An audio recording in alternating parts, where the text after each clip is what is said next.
Joe Forte here, Navy veteran, small business owner, and candidate for Tempe City Council. And I just needed to make this video in reaction to the Tempe City Council meeting last night. And actually just driving to work right now. Got out there last night at 2 p.m. And yeah, it was very eye-opening. Actually, I had a friend text me after and said if I still wanted the job, and I'll tell you, I haven't been more pumped up for it than after what I witnessed. First, just talking about the business license. Unfortunately, the Tempe general business license got passed into place, and you know, it was a good fight. We had a bunch of people out talking against it, but I think the most disappointing part about the whole thing, because you know, we had about 10 people speak against it, right? The only person that spoke for it was the president of the Tempe Chamber of Commerce and the chairman, the new incoming chairman of the board of Tempe Chamber of Commerce. There was no regular business owners outside of the organization of the Tempe City Chamber of Commerce that was in support of this. And you know, it was discouraging because I could have had 82 people speaking in against it, but it didn't even matter because the council members already made their mind before they even stepped into the chambers. So that is just for another topic. Why do we even have these public calls for comment? Why don't they just post their vote before the meeting even starts, so we don't have to waste our time trying to think that bringing out people in opposition, rallying support for or against something that they're talking about is even going to make a difference. And the sad part, the reason why that is the case is because they're comfortable. They're comfortable in those seats, and you know, that's I think that's first off why we need new leadership in the chamber. It all needs to change. Just because if that does not have an effect on you, what is said in the public comments, then it doesn't even make sense. It doesn't even make sense. So let's talk about the business license. A lot of people are wrapped up on this $25 thing. Oh, you know, Joe Forte, he's all about the $25. It's not about the $25. I'm already a business owner, right? But I'm running for Tempe City Council. And the fact is, it's not $25. It's hundreds of thousands of dollars. And I'll tell you what I mean. If you listen to what I said, my second reason to not pass this ordinance was because it does absolutely nothing for small business owners like myself. Ahead. And I'm proud to fight for the small business owners and the folks that are trying to make a living and doing it on their own, and I'll be their voice. And if not for issues that concern small business owners, then what does it mean for me to say that I represent small business owners? I mean, that in itself is one thing. But the number one reason that I said why this is a bad deal is because it doesn't pencil. It's going to cost the city hundreds of thousands of dollars to administer this program and to fine people and to set people up with licenses and all these things. See, in business, there's a term, it's called cost of goods sold. The cost it takes to make the income or revenue, right? And from the city's own financial director, they're expecting only 20% of the 30,000 small business owners to actually pay this fee because it's complete nonsense. So obviously the majority of people are going to be like, no, I'm not paying that. I don't care. But that's only going to generate $150,000. So from someone that's running for Tempe City Council and making these decisions, I'm looking at it from a income statement, revenues and expense type of thing. Yes, the $25 is nonsense, and maybe it would even be all right if we weren't making any money, if the city wasn't even making any money, but it was actually solving a true business need. But it's not. It's complete nonsense. So the first thing is we need a business owner on the city council. We need someone that actually looks at things from a business standpoint, because even the reasoning that the council members voted was just laughable. They were absolutely laughable. I mean, it was like, I want this business, I want this this license because I want to know who's operating in the city. Well, I can ask ChatGPT or one of these AI large language models who's operating in my city, and I think I'll get a better answer than some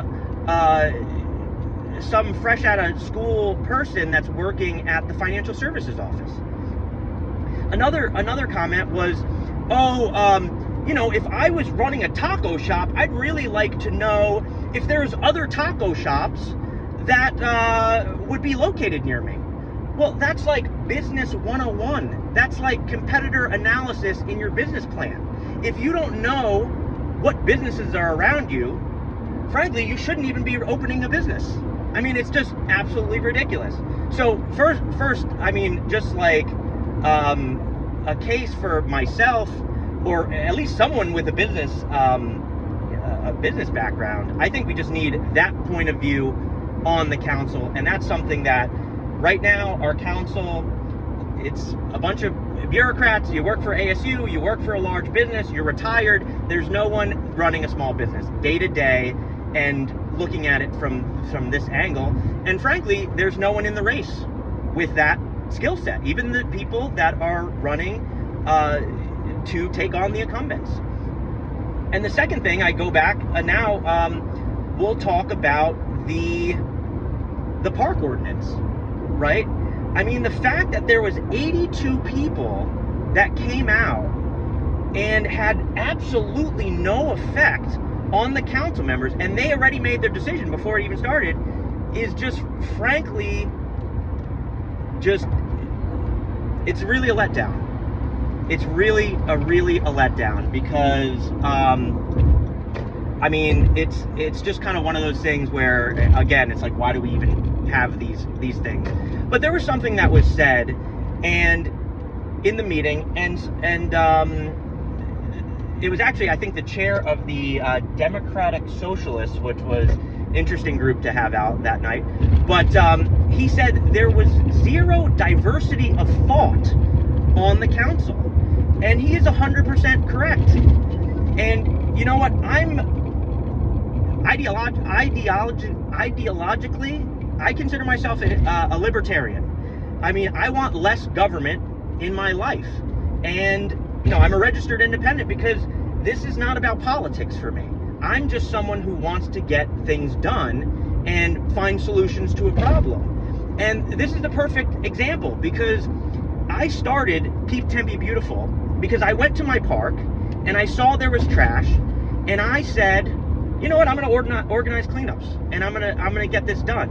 I didn't go to the city. I went to the city and said, hey, this is what I want to do. I didn't go to the city to demand that they fix the problem. And that's the thing. The people on council, the only solution they have is more government. If you look at the first thing, the business license, we need data, more government. There's people feeding the unsheltered in the park, more government.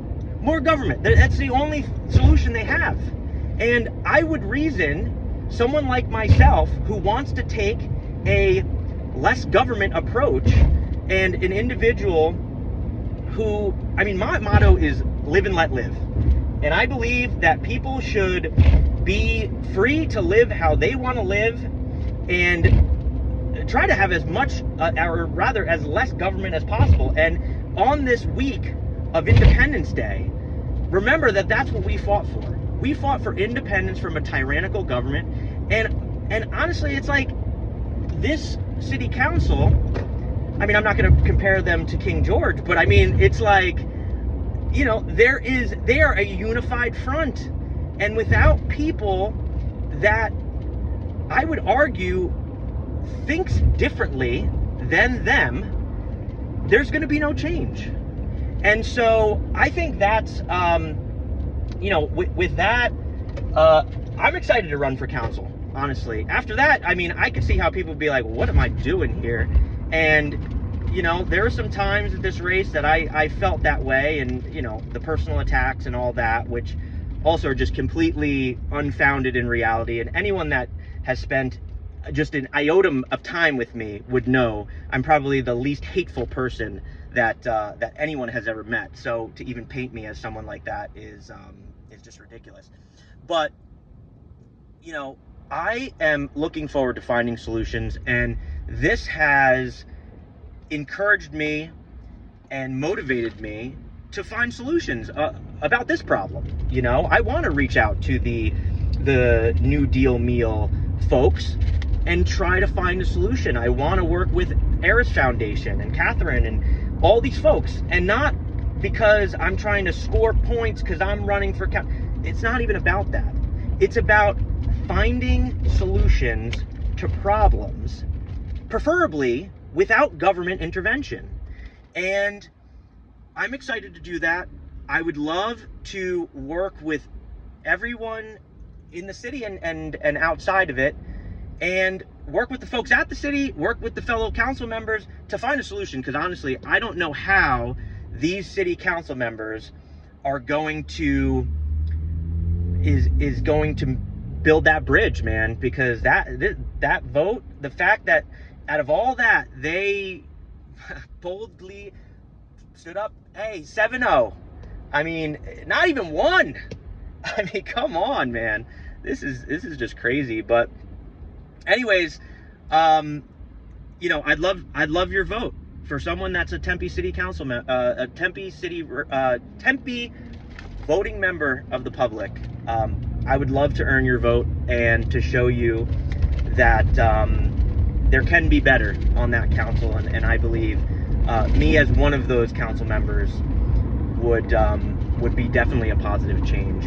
And also, I want to wish everyone a happy Independence Day. I'm actually going to be at the Tempe Independence Day at Diablo Stadium. I'll be volunteering at the Kids Zone. So if you're watching this, come by, say what's up. I'd love to talk to you more and try to fix problems that Tempe residents are facing. But thanks again, and new slogan, Joe Forte, people over politics. Thanks, guys.